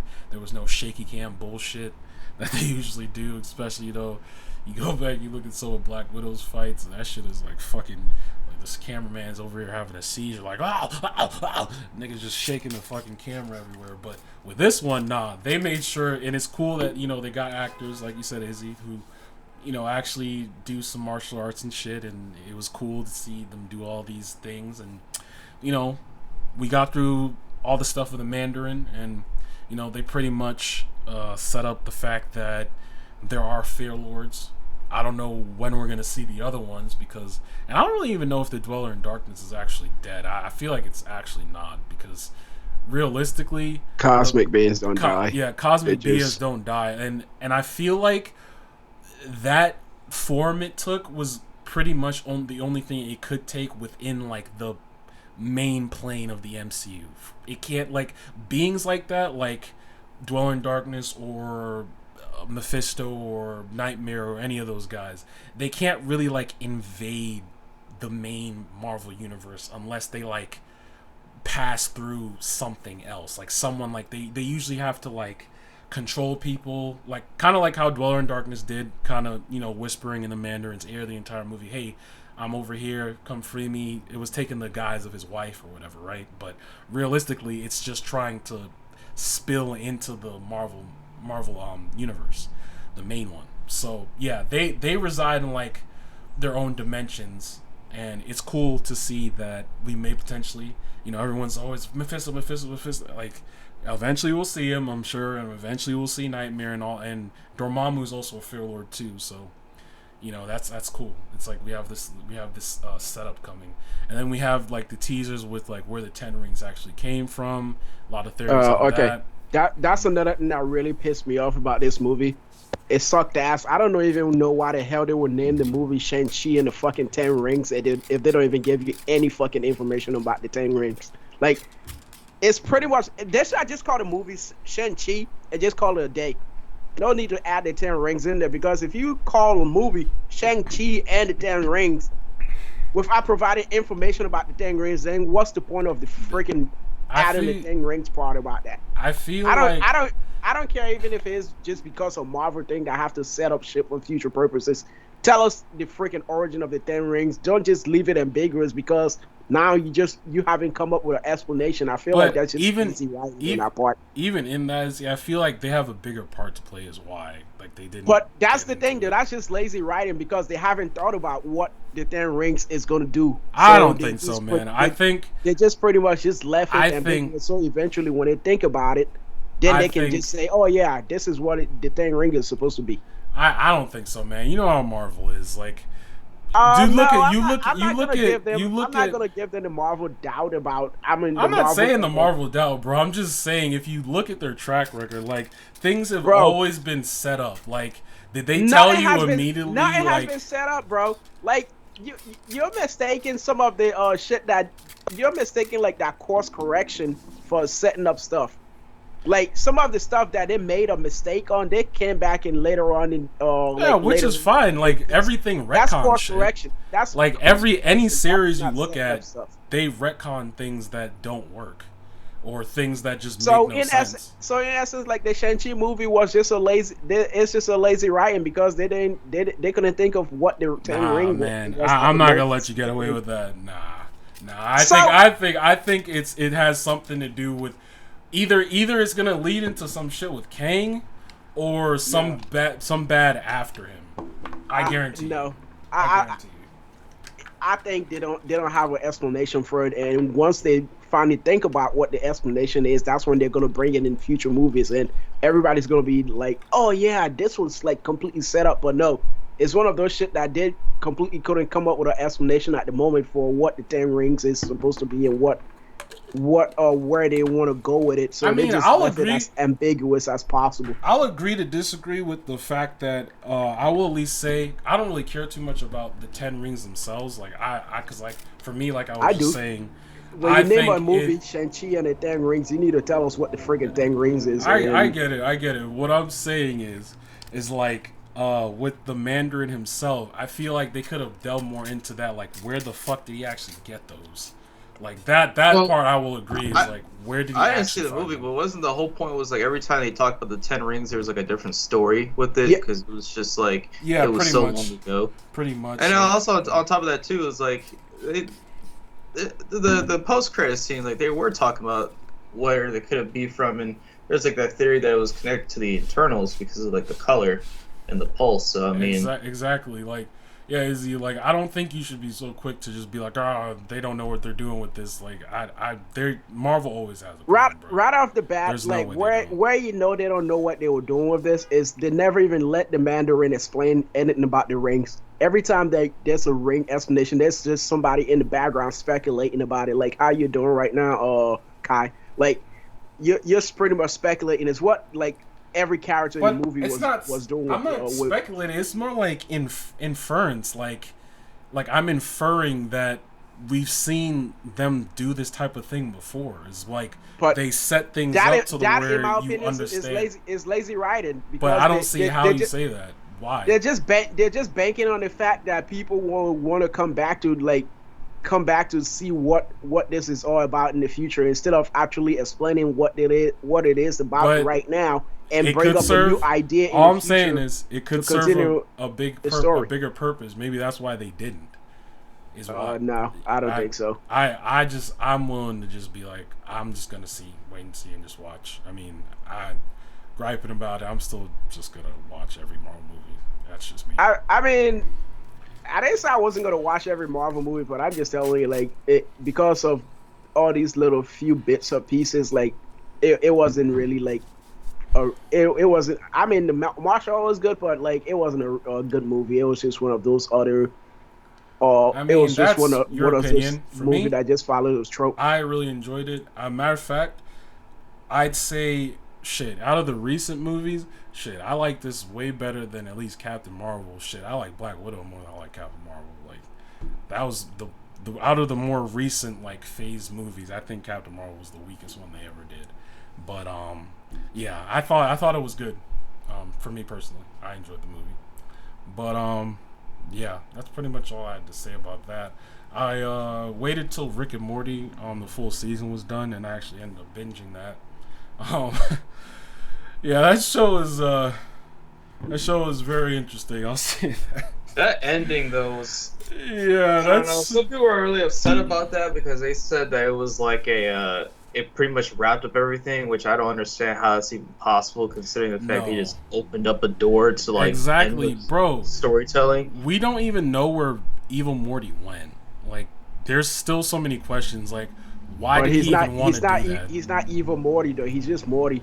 But like, yeah, he said, he explained you're evil Morty simply because you don't agree with a Rick. That's basically the gist of that. So yeah, he's technically. I'm just calling him Evil Morty to distinguish him between main Morty, basically. You know, and I think in my opinion, he's the main Morty, because if Rick C-130 is the Rickest of all Rick, he's the Rickest, or he's the Mortiest of all Mortys, in my opinion. Maybe. Well, that's the thing though. It's like he never had an original Morty, like from his own timeline, because his daughter died. Right. Yeah, because that's a Rick that. That's the thing that I thought. Yeah. That's the reason why Evil Morty became Evil Morty, was because like because there's like that theory that in the first like intro, like the first couple seconds of the intro, like that Evil Morty was the Morty who got like swallowed up and he somehow survived, and he became like, there's like some sort of crystal that he absorbed and became super smart. But no, like the actual backstory of Rick, where his family basically got bombed, like, was real, and they had the dragged out backstory where it kind of showed like his little Blade Runner past, where he was just going around killing people and shit like that. Right. And oh shit. Always, man. Not directly at your door. No, they didn't. I just can't wait to get fucking away from this shit, man. But yeah, it was crazy because of the fact that like Rick essentially. Yeah, you're right. He was the Rickest of Ricks, and he was the one responsible for actually helping build the Citadel, so that the way it was like a peace treaty to keep them off his backs. This guy right here, he was killing them like it was nothing. I mean, he wasn't even paying attention where he was flying, but he was just murking. Yeah, because he was pissed off and depressed. Like, you murdered which that revelation is crazy, to think that basically this entire time Rick has never had his original family. He literally had to go around and look for a family where that Rick just abandoned them so he could take that family as his own. That's crazy. So and that's exactly why that Morty freaking hate him, because Rick is just a selfish bastard, and like his ego is just all over the place, that he actually thinks like he's like the center of everything in his universe. Like, this guy ego is so fucking huge that he created a multiverse, or should I say multi-dimension curve, yeah. Right. Where all the universes within that curve correspond to Rick being the smartest man alive. Centers around him. Which is why Evil Morty wanted to destroy that and get out of that and go to a universe where Rick isn't even a thought to him, basically. So yeah, I think I'm curious about like the crossovers they can do, because I'm not gonna lie. Yeah. It's not official, but I would really like to see a crossover between Gravity Falls and Rick and Morty because of the fact that there's this character named Bill Cipher Right, who, who's a multiversal character that travels through a dimension. You're talking about the yeah, triangle guy, the yeah, triangle entity, he's right? a interdimensional demon, Right. and because the voice actor like Alex Hirsch, he's the voice actor of Rick and Bill Cipher, I think too, and then I think another character. And there was like Easter eggs of that show connecting before. So if that actually happens, like I'm all for it because I just think it'd be a lot cooler. I don't understand how some people are again saying that this pretty much wraps it up because It doesn't wrap No, shit. dude, It Rick opened up and Morty. it opened up shit for more Yeah, stories and though, instead of wrapping up in and they've made it aware that they more so don't even like doing serialized episodes. They like doing one-off adventures anyway. So like they can get back to the main storyline at any point and do shit. Oh, they're definitely not going to see it. They're definitely not going to see Evil Morty for like a long time. Oh yeah, I think the point that they try to make too that not a lot of people catch just in dialogue is the fact that Evil Morty was like, well, you're an Evil Morty too, and the way I heard that was like you're Evil Morty the second version because the theory that points out that a lot of people talked about. You're questioning Rick now. Right. Yeah, right. The theory that a lot of people are saying that our Morty is going to eventually turn into that evil Morty that we see in like the Fission. Like I'm not sure if you guys remember the episode where they're on the train and they are like going through all these different memories. Memories. Like yeah, I remember that. And then they had that scene with the evil Morty army and shit like that. Yeah, and there was the theory that was our Morty turned into an evil Morty because like this guy right here, he's not as green as I mean not even super prepared. He's a lot more experienced than a lot of like the show tries to like take away from because he's like originally so green about everything, but like now even like the penultimate episode of the season finale, he's like finishing Rick's messes and stuff like that, like killing like Moana looking monsters with just ease without being terrified or nothing. He's just doing it. Yeah. So yeah, Rick and Morty's a great show though, man. I mean I'm not gonna lie, the fans ruin it though, so yeah, they do. They be having some fucking gross out moments in that show though, bro. Like this shit just don't be. They just don't hold back nothing. Like, I mean, it was funny when they like everyone in the Citadel were gonna get killed, and they're like, "Yeah, don't go anywhere, don't leave. Don't go anywhere, don't leave." And they're all getting munched up, blitzed. Yeah, just fucking they went crushed. They had like Bob, Ross, Morty, and Rick. And then they got like teleported to like another thing. They got shredded from the feet up. Yeah, like that shit was like God. That was pretty funny. Yeah, Rick and Morty's great though, man. I'm happy I've watched that. I can't wait for season 6. But yeah, that I do want to say like the episodes or wait, what were you gonna say? Oh no, I was just gonna say that wraps up my little list, so you can go on. And yeah, no. For me, I started watching The Wire, and then I started watching, or I watched Tomorrowland because I was waiting 2 years for that movie to come out on Disney Plus. Because I remember when Disney Plus first started up and I had gotten it, I was like, oh man, all these movies are coming back. And then I saw Tomorrowland. It was like, yeah, sorry, it's not gonna come until September 2021. I was like, man, ain't this about a bitch. So it finally came out, and I got a chance to watch it. Which, if you guys just want to watch a movie where it's just like kind of futuristic and stuff like that, it's not like a groundbreaking movie, but it's pretty entertaining. It has George Clooney, and then it has this one girl that I don't know what I don't even know her name, but hang on. The movie was pretty fun to me just because of the fact that I like the whole. Britt Robinson. I don't. Yeah, she's not anything that I actually know. But anyways, yeah, if you want like a movie where you're like watching about like the possibilities of the future, because I know you guys like the future, except when there's like AIs and shit, because you know Beam's afraid of getting choked out by an AI Siri robot. Yeah, That's what the movie is. It's like the movie of like basically like positive thinking about the future because everyone's like nihilistic and like yeah we got climate change and all this shit, but we have one girl who's like optimistic to make it positive and yeah yada yada yada. It has Agatha the Harkness in there, that lady. Oh, She too, okay. and then Key from Key and Peele, he's also in there as well. Um, so yeah, there's that. I started watching The Wire. Man, I swear to God, I fucking hate those cops. There's these two cops on here, Carl and someone else I forgot, but they basically pick on this one 16-year-old kid. And I mean, I get it. He does like illegal activity. There's like a point in time, I guess because of the fact that, well, not I guess, he punched an officer during like a raid.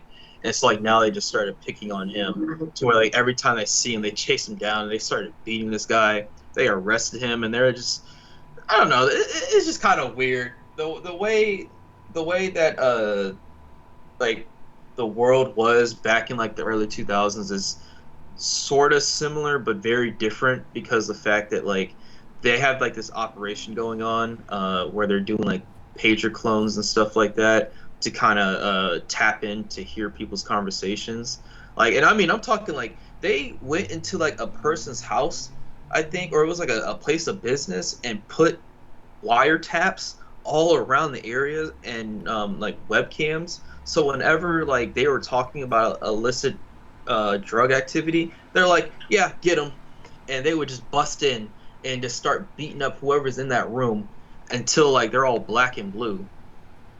But Jeez. yeah, I like it. It's one of those shows again where you kind of like have to take it piece by piece because there's a lot of names in that show that I can't keep up with. They're all fucking East Coast, Italian pastrami, Eni in it. So, Italian pastrami. yeah, no, because they're all like Italian names. Like most of them like are like sound Italian, and there's so many of it where they're like, yeah, we got someone from I can't even say a name because I feel like it's gonna be an amalgamation, at least four of them, but a lot of names, and then also because of the fact that Michael K. Williams passed away a couple of days ago.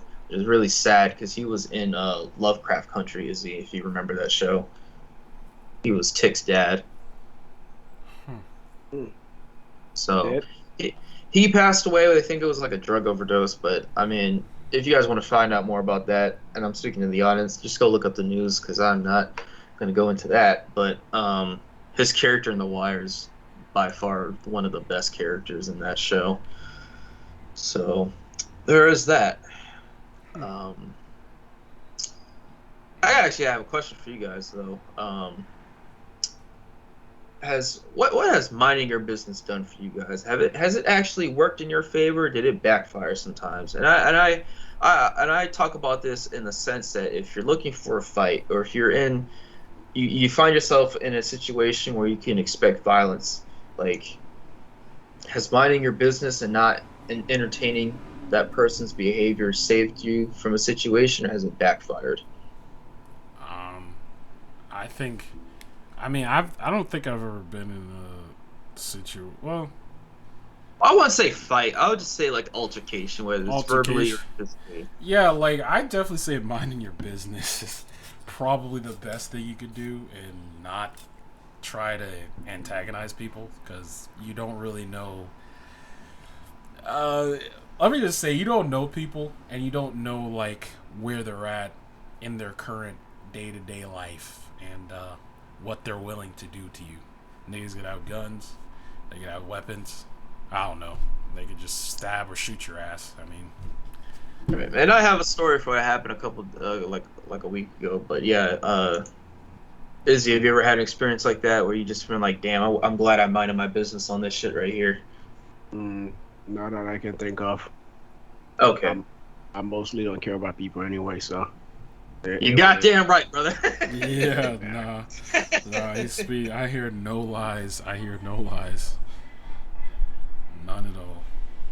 Yeah, that is very true. So here's a story that I haven't actually told you guys because I actually had no idea what was going on. It was actually during a time when me and you, Beam, were in a party with one of your friends, and I was like, is there a protest going outside? You remember that? Yeah, I remember. Yeah, I remember that. Yeah. So Pete, this guy, someone got shot. And the thing was, though, it was the people who were actually doing the protest and picking a fight. So what happened was, uh, one Saturday, afternoon, me, Beam, and Beam's friend, we're all playing games, and I hear these protests going on outside. It's like fuck Antifa and all that shit. I'm not gonna get too political, but they're over here, yelling fuck Antifa, and then all of a sudden I remember I heard like cop shit just blowing down my street, and then I was like, man, what was going on with that? And then come to find out, I saw this live stream where these fucking donkeys over here are actually picking fights with just random people on the street because of the fact that they feel like they look like minorities, and one of these niggas got shot. And boy, let me tell you, I don't give a fuck about their health whatsoever, because of the fact that these guys over here were pulling people's hairs. I'm talking like people who like women's hairs, like transgender people, like people of color. They're doing all the other shit. And then when finally someone got tired enough, they got shot. And when that shit happened, they were like, oh shit, I'm hit. They're like, and then some guy was like, Tiny's hit. And the thing that irritates me the most about these things, and I'm gonna put this out here, I don't care what sort of radical group you are, I fucking hate the both of y'all. Yeah. I don't give a shit, because the fact that just you guys go to such extremes. But these guys who went to this protest right here want to be G.I. Joe so bad that listening to the live stream and the way these guys are talking, and I'm talking like they sound like they're on like Rainbow Six Siege or something, where they're like cover the perimeter, we need a medic, like just some lame ass shit like that. And they're over here causing problems and stuff like that, and it honestly makes me hate. I mean, I already hate the way, like, the place that I live at, because of shit like that. But boy, let me tell you, when that stuff happened, I was like, I actually clapped, because I was like, damn, finally someone had enough, and they clapped back. And this is the reason why you shouldn't pick a fight, because you have no idea what time these people are on. And no, you don't. Shit, you're gonna catch some heat, and you're gonna regret it. That's just like the other day. Well, when I say the other day, it was like a week or two ago. Like, while Mom and I were driving down the street, right? And there are these two niggas just arguing out the windows of the car. He's like, hey, nigga. He said, hey, can you not drive? He's just like, hey. He said, yeah, get out the vehicle right now. Get out the vehicle right now. I was just like, okay. And you see that shit right there? Neither of you niggas know, like, what type of time you're on, because what's stopping one of these guys? Yeah, you know what? Yeah, let me just pull out the strap and just shoot your ass. Because honestly, you do not know people, bro. You do not know their temperament. You do not know their mind state. I am not picking a fight with nobody that is not in my, unless it's like some shit like personal family shit or something. Like, I'm not going out of my way to do nothing, because you do not know people. Nigga can just pull out a gun and shoot you in your head, and it's over. You know what I'm saying? It's just, I'm cool, man. And cool. It's just that situation right there, because I hear people yelling outside all the time, and I don't even look out the window, because it has nothing to do with me. Because I don't know someone. Because my biggest fear is that, like, if I look out the window, the chances of a bullet ricocheting and hitting me somehow, like that's a pretty decent fear, because of the fact that, like, some people who might be crazy just to say, hey, I'm just gonna start shooting at people's windows. That stuff happens. Yeah, it does. Like I say, you don't know people. Just fucking go crazy and just snap. You don't know. Yeah. So you really don't. Yeah, point being, don't pick a fight. Tiny, who got shot, I don't give a fuck. Shouldn't be out there picking fights with people. You want to be a G.I. Joe, why don't you go serve the fucking military like an honorable person, and then shut the fuck up. So yeah, no cap. I agree. But yeah, I think that's kind of that little heated thing, but we got our last topic here. You're the one who posted this, so I'll let you lead with this. I just think these things is funny. So the thing that I kind of want to talk to you guys about something that's kind of like manga related because I just wanted to see, get you guys' opinion about this. But there was this article on like IGN that was posted where like one of the former executives of Walmart was like, I want to build a real life rapture city in the desert of the United States. And when I read this right here, he said this thing will cost up to $400 billion, and I shook my head, and I think a teardrop almost fell out from my eye because of the fact that it's like these niggas right here are willing to do everything but actually help people that need it the most. He's building a city that niggas can't even afford. Like this is why I just don't understand like fucking rich people mentality, man. Like you have all this money, you could cure a lot of things. You could help fund a lot of things, help like clean up some homelessness or whatever you choose to do. Hey, I'm not telling you how to spend your money. Not one person can save the world, but you can damn sure help, pivot in the right direction.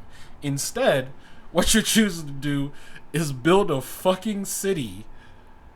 And it's just like, what is the logic here? Like, I don't get it.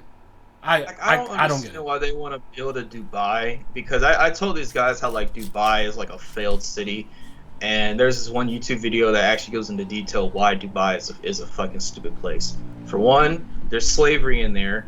Two, they built their islands with artificial sand that is basically on top of coral reefs that will eventually sink those islands.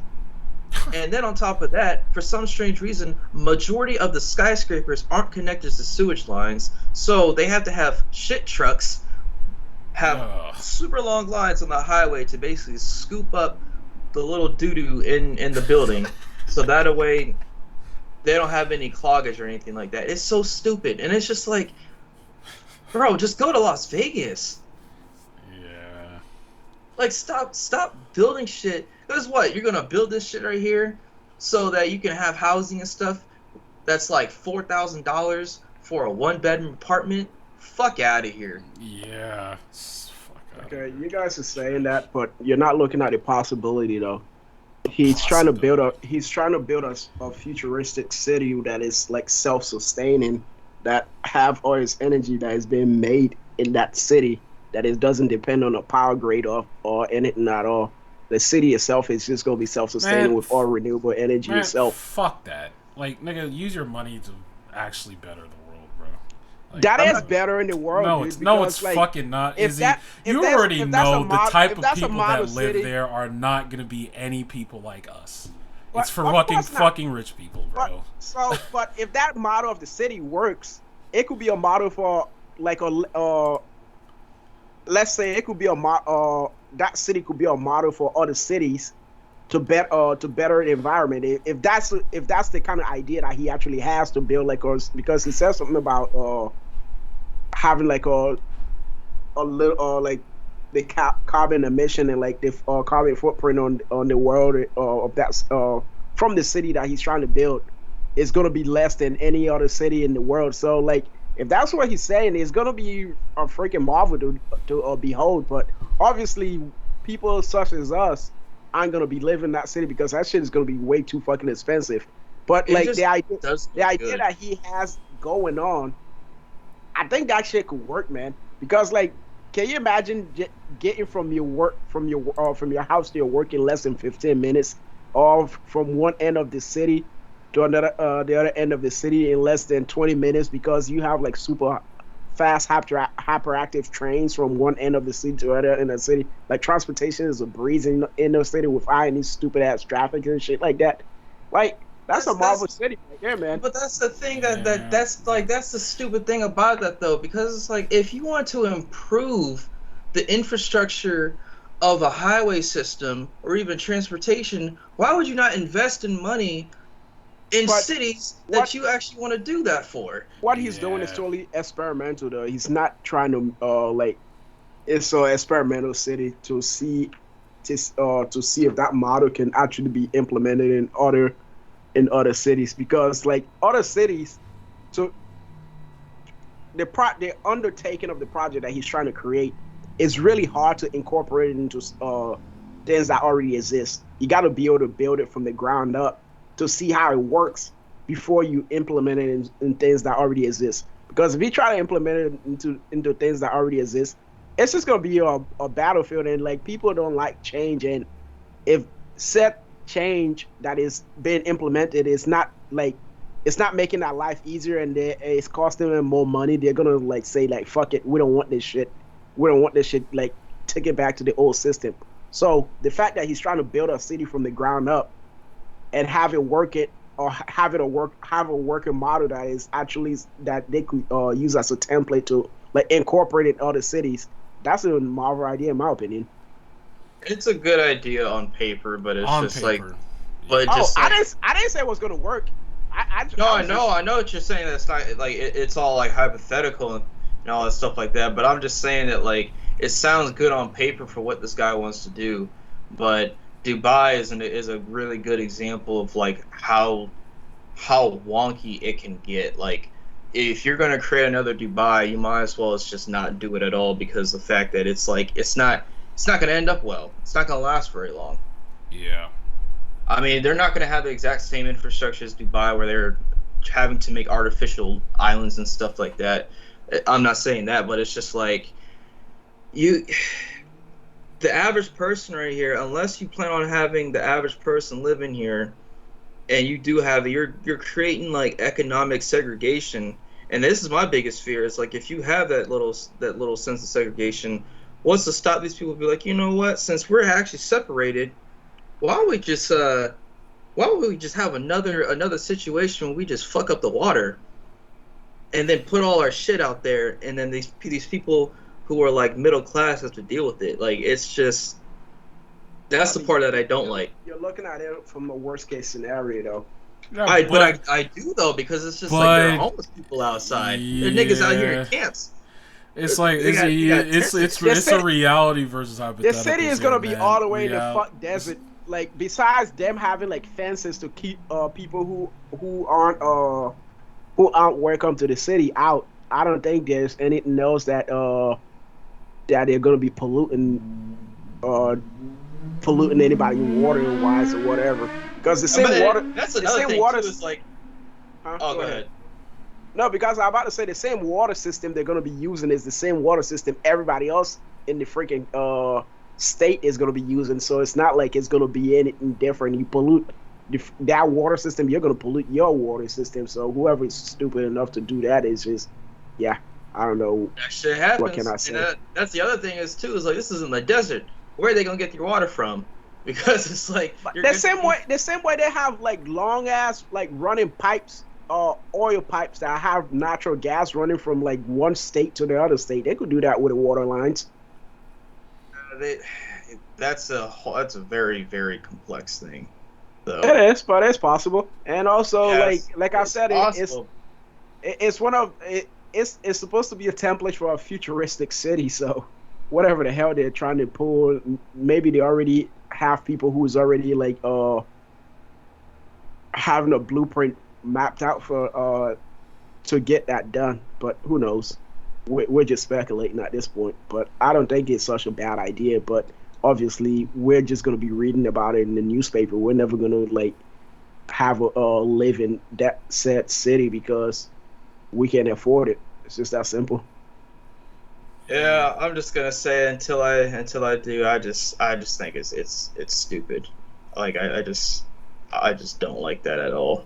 It's just it's a waste of time. You're talking about the former executive of Walmart, who's I mean, I don't know his history, but I'm pretty sure he just continued the same shit where he's like, hey, I'm not gonna pay these guys above minimum wage, despite the fact that I have enough money to actually do so. Yeah. It's fucking whack to me. I don't like it. But I agree. Just kind of moving on from that. I did watch this one thing, and it's about like it was like a Naruto debate, right? And I want to see what you guys think who would win: adult Sakura from Boruto versus Madara from the End of the Valley when he last fought Hashirama. Who do you think would win?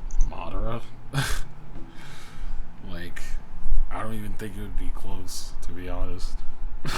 Like the one, just to be clear, this is the one that has like eternal Mangekyo. Like he doesn't have Renegon. Madara still wins. I still think Madara wins. Yeah, I'm sorry.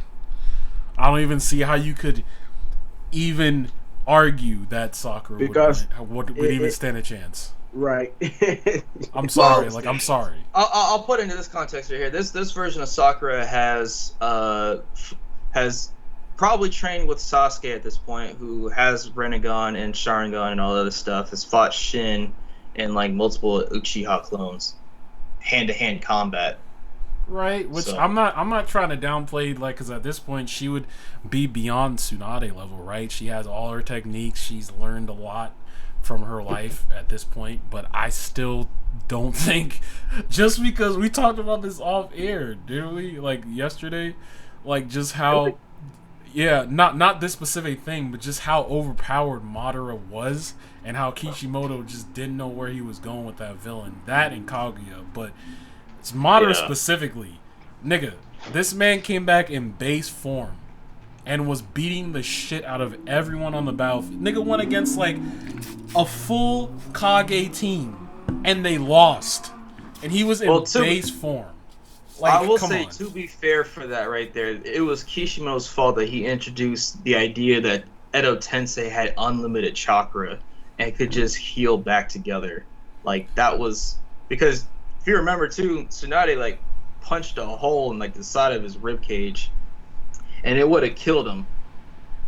But the fact that he had unlimited chakra and he can heal back together was kind of like a I don't know, bullshit thing. But yeah, I'm not gonna like say that Sakura can win per se, but I think she has a chance.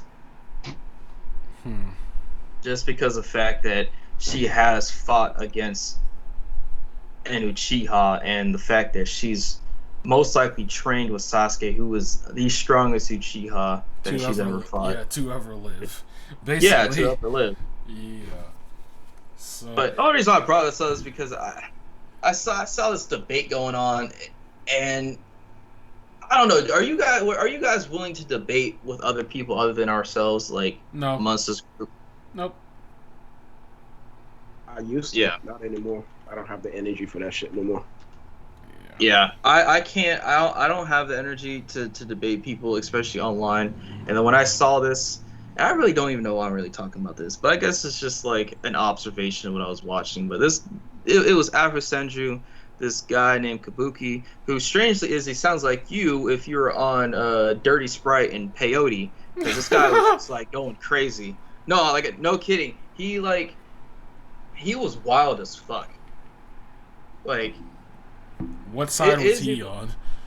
He was on the fact that Madara could beat Valley of the End. Madara could beat Boruto Sakura, but the thing was, it was like he was not a good debater at all, because every time it was Afro Senju, Kabuki, this guy named Six, and then Suikage. I'm not sure if you know who any of those guys are except for Afro. Nah, I don't really know any of them like that. I think I've heard of Kabuki before, but not really watched. Yeah, Kabuki is the Super Saiyan Izzy over here, but Kabuki could not debate to save his life. Like every time he was asked a question, he was just like asking another question that just completely derailed the whole debate. And I'm talking, these guys were just like yelling at each other. Like Suikage is like, he's the kind of guy that sounds like he doesn't give a fuck, like he's not interested in it. But he was so irritated. He was like, "Shut the fuck up! Shut the fuck up!" And he just kept repeating himself like 6 times. I was like, "What the fuck?" That's exactly why. Like, when you say debate, yeah, okay. No, that's at that point, if you're saying shit like that, that's an argument, bro. I don't care what you say. Yeah, because I mean, like we're debating this episode currently. Exactly. But I mean, we're not insulting each other. Right. Yeah, that's precisely why. Like, yeah, I just you're don't talking have about time somebody who used to be an avid like online form person and just be on forum. Oh yeah. Religiously. That gets people really get emotional and like blood stop boiling and stuff, man. Like, yeah.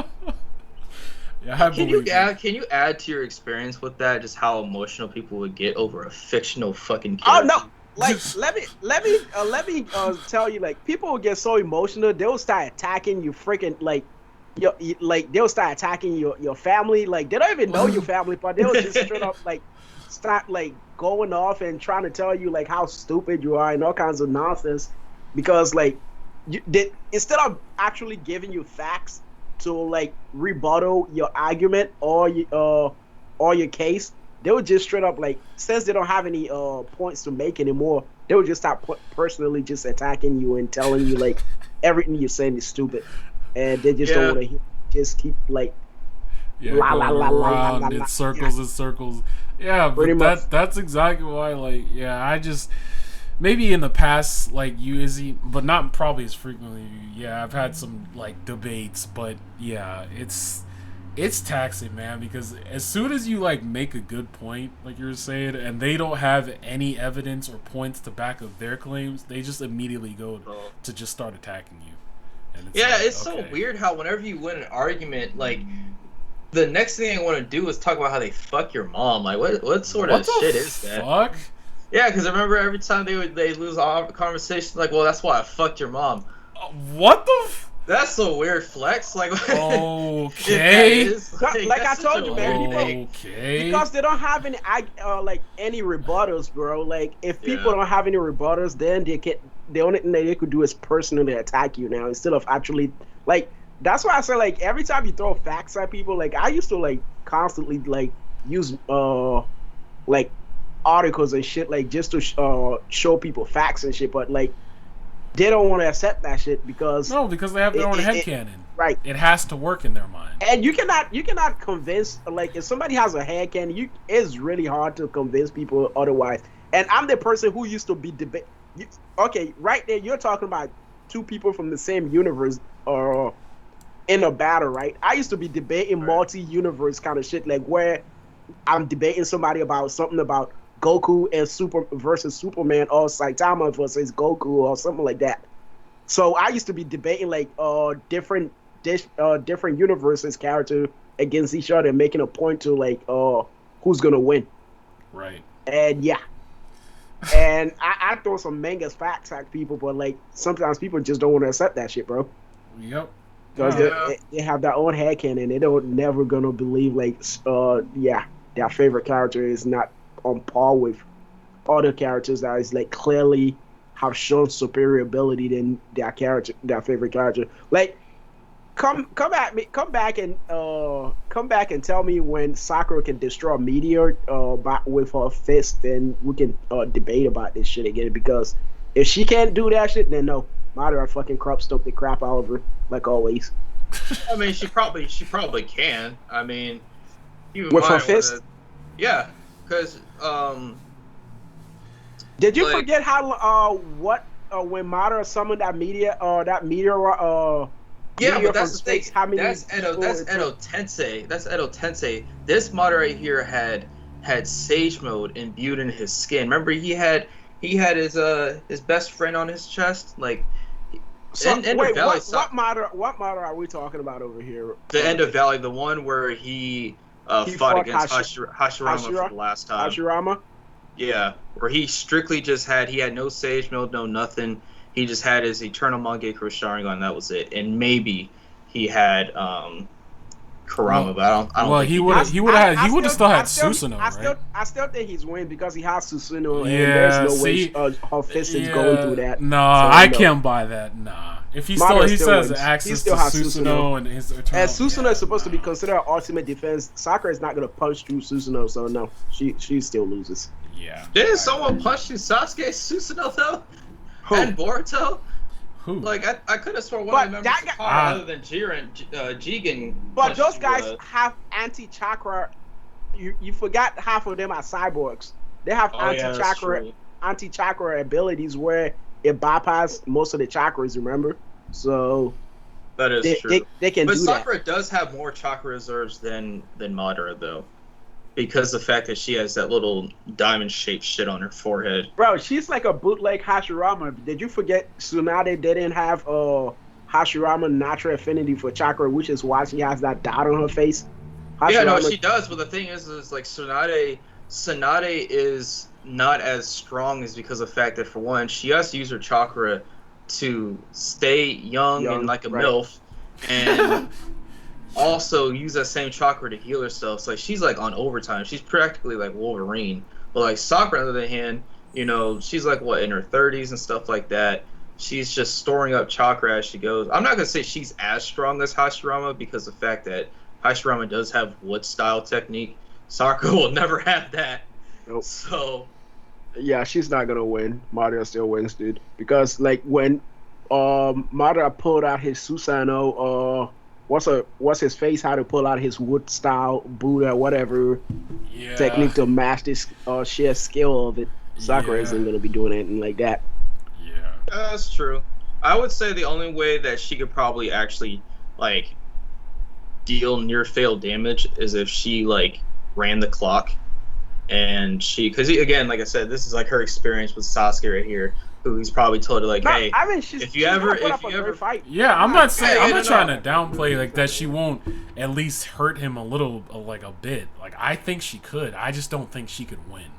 I don't. No, I'm just saying like me giving her the benefit of the doubt. I'm saying that her chances of doing a near fatal damage is her like running the clock, because of the fact that if she's trained with Sasuke, because I remember they're like in the Shinden novels, they did do missions together, and I'm pretty sure he was like, hey, if there's ever a point where you somehow find another person from my clan or something like that, which I highly doubt, but it's just a what if, like these are some techniques, because pretty sure Genjutsu isn't going to work on her like that. She's pretty adept to Genjutsu. That's definitely not gonna work on her, but it doesn't mean she's. But Madara, doesn't mean she's gonna be a Madara fight. wasn't like, ever he's really. more than that. Yeah, and also, he wasn't like, ever really his, like Genjutsu specialist. I don't really think. No, No, but he is, bro. No, he is. It's a good cover But though. Because he's like more adept to taijutsu, and she's definitely not gonna be like. I don't know, because if it's taijutsu, because that's where she's strongest at. But Naga is think, also strongest at taijutsu too, bro.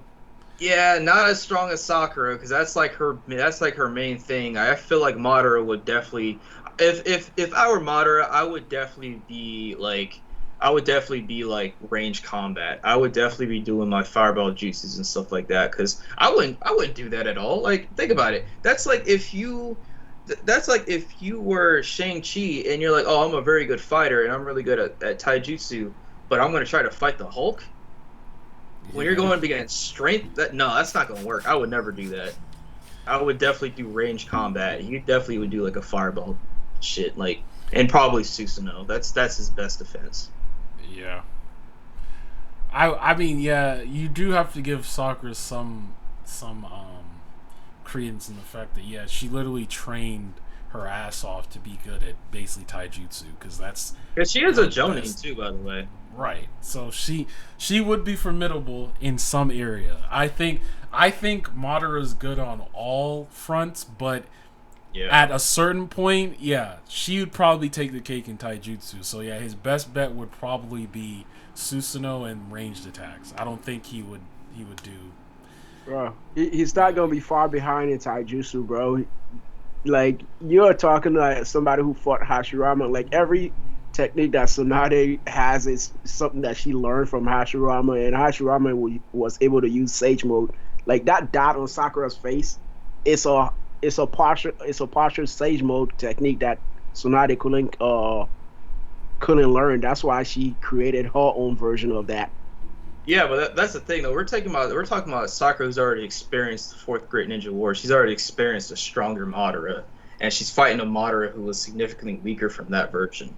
That, in my opinion, that Madara still wasn't weaker, because that guy was still like a freaking powerhouse, bro. He was.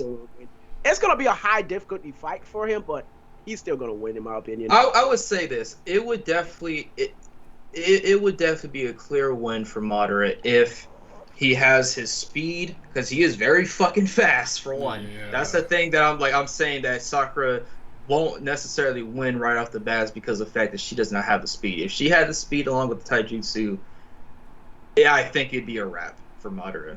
Just to be completely honest, but the fact that Madara has the speed and the dexterity, with and stuff like that, it would be pretty tough.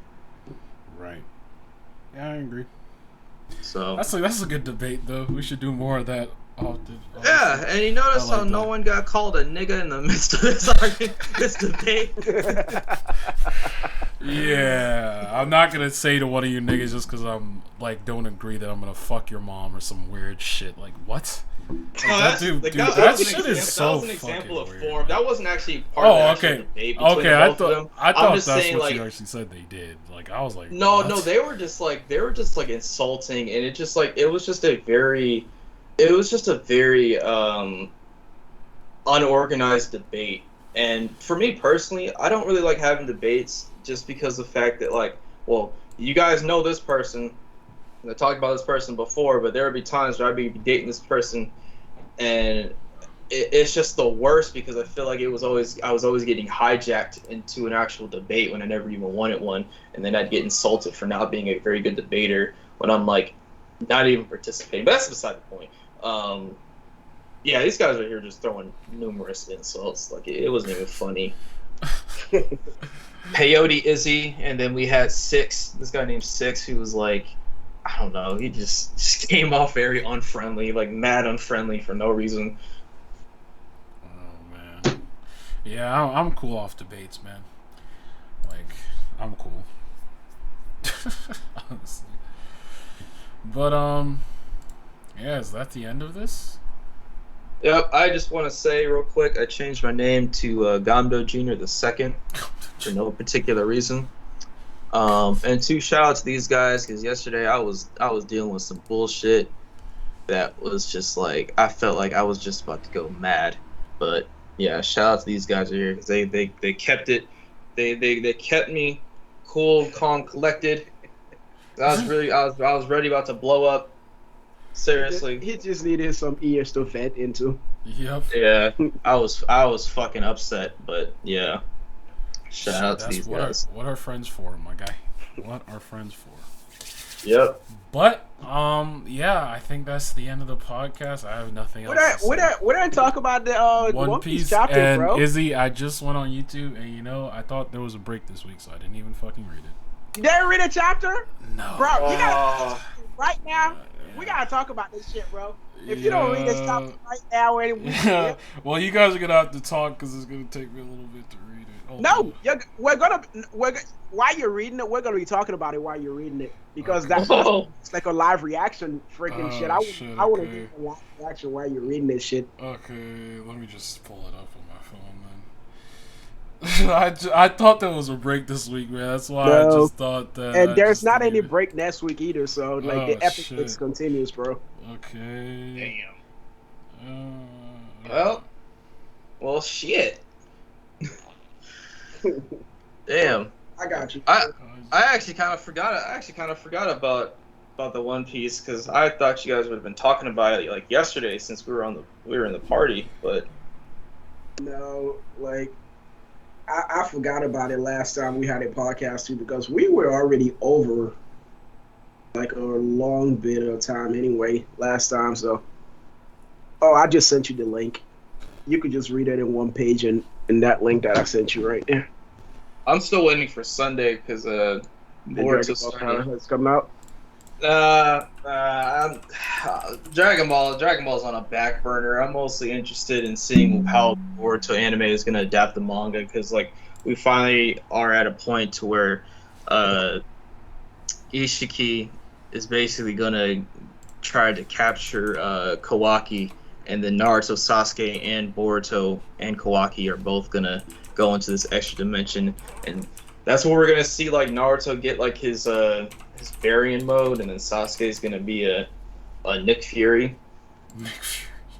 Oh, check your text, bro. I just sent it to you. Yeah, I pulled it up. On my PC. I'm just gonna read it while you guys are talking. I'm gonna read this too. Bro, I gotta be hearing your live reaction to this, man. Because... Yeah, about the part where this nigga Momo's still afraid of heights. Still being a baby, which I guess that goes into what Shinobu was saying. Yeah, just because your body is aged doesn't mean his mind is. So he's still a kid. I gotta say, like the manga art for these things, like I could tell that he draws these characters fairly quickly. I mean, I guess when you're drawing some, well, I don't know why I say like I'm not an artist, but when you draw something, I guess you're pretty like good at it, no matter how fast you draw it. Right. Whoa, And Yeah, I what this shit the agree. actually kind of looks like the fuck? manga. What the fuck? Yamato like shattered. I thought she just like shattered into a million pieces. What the No, I fuck? think that's like a ice clone or something that she made, like a Yeah, substitution. Like yeah, she's using the substitution jutsu in this bitch, even though her ability is never really explained though. yeah. Man, she's really powerful, man. She is. She's super powerful. The fact that she's even holding Kaido off like this it's pretty wild. Especially by herself when Luffy repeatedly has failed. You know, Right. it's crazy. And like it had to take like three like Luffy, Law, and Kid to actually hold off Kaido, and she's like doing this shit by herself, man. Right. Like, yeah, she is powerful as hell. Like I'm looking at this shit. Like I'm looking at Shinobu's expression over here. It's like she's like I think she's finally just made up her mind that she's just gonna accept what Momonosuke's decision and not say anything. Because Right. I'm waiting for her to say something, but she didn't even say nothing. She's just like staring at Momo. Yeah, cause it's like she already told him the dangers of that and just how, yeah, bro, you may be an adult but not really. You still have the mind No, of a kid. Like that's why he can't. He's still, even though as menacing as he looks, he's still afraid of heights, that's just hilarious. right. You gonna have to get over that, my boy. Honestly, you're a dragon, bro. Like your whole purpose is to fly. It doesn't matter what you do, samurai. I will never consider you one of them. Spent the entire life running around the island calling for Alex to escape because we were all alone. Yeah, damn, I have no idea what the fuck is going on. Man, the cover page on this shit is like fucking epic, man. Damn, Kaido's such a dick. Everyone that He shows is. you compassion ends up dead. What a fucking awful father, And dude. it's Holy not like shit. he's the one who's causing them to die. Yeah, Anyway. It's exactly. not It's like just like you're a piece of shit, bro. he just executes them because they actually like fed her or like gave her food after he said like nobody shouldn't feed her. Like he's just an awful father, man. I don't Yeah, know how to he's explain it. Like what a fucking piece of shit. Their kindness, their acts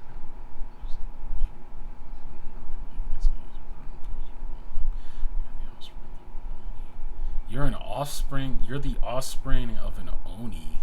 yeah, So he like calls himself a demon. or demon, yeah.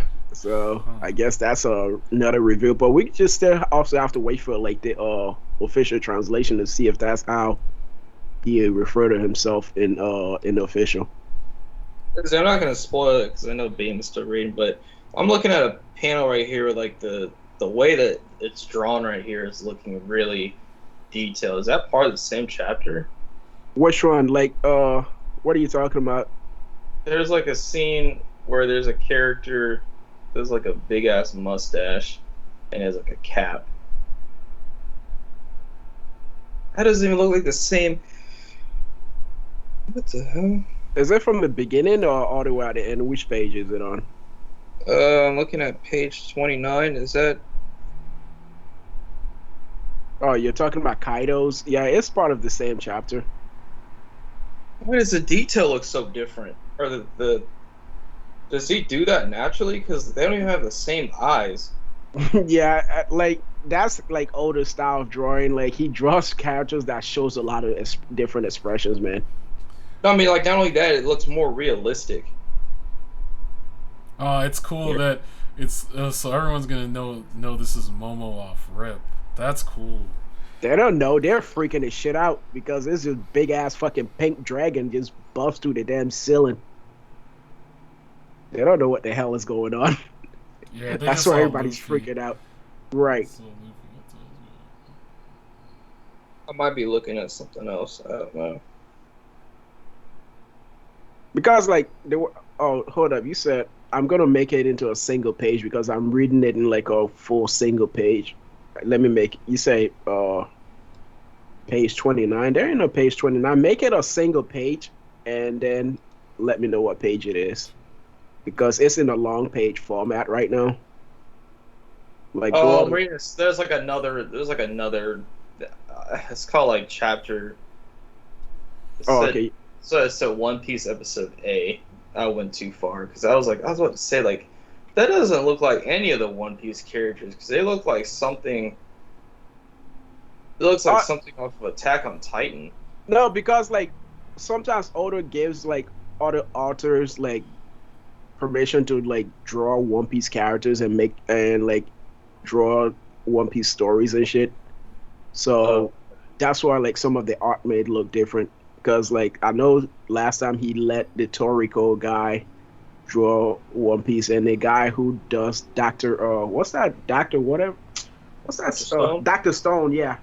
He also drew some chapters of One Piece, like Ace's backstory.